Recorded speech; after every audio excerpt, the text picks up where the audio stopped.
What can we learn from Seven about cinematography and storytelling?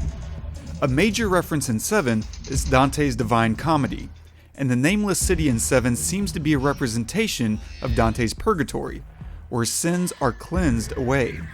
Rainy, violent, the city is often obscured, constantly ascending and descending stairs, elevators. The hothouse is below ground, and there's this excellent moment of sunlight at the mention of Jesus. Christ, what's his name? Spun him like a top. As they enter John Doe's first crime scene, gluttony, they enter a chainlink fence and we track with them. Visually, it looks like they're entering a cage, perhaps a symbolic gate to hell or their own purgatory.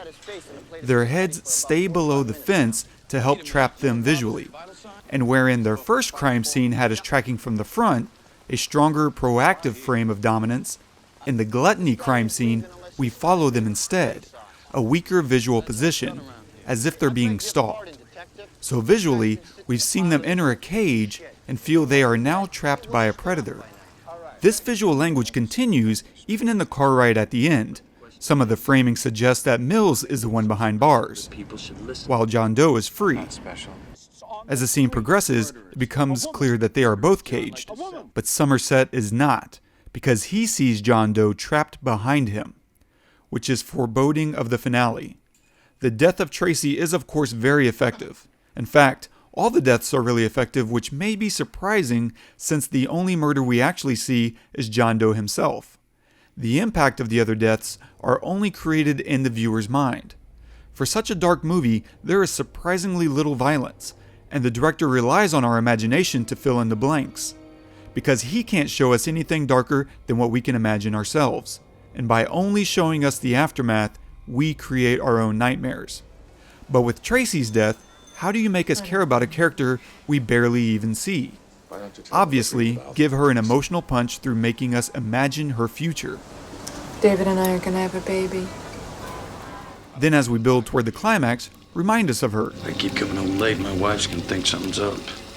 And then build in some foreshadowing. I can't wait for you to see. I really can't.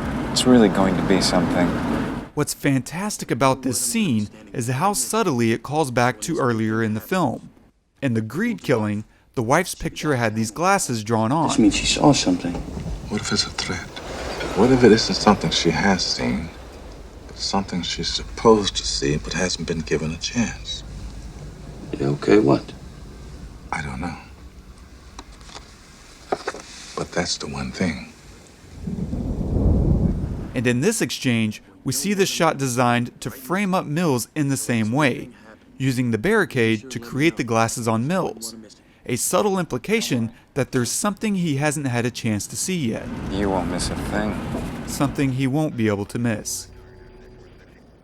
You can listen to the full episode at thepestlepodcast.com/7 or look for The Pestle on any podcast app.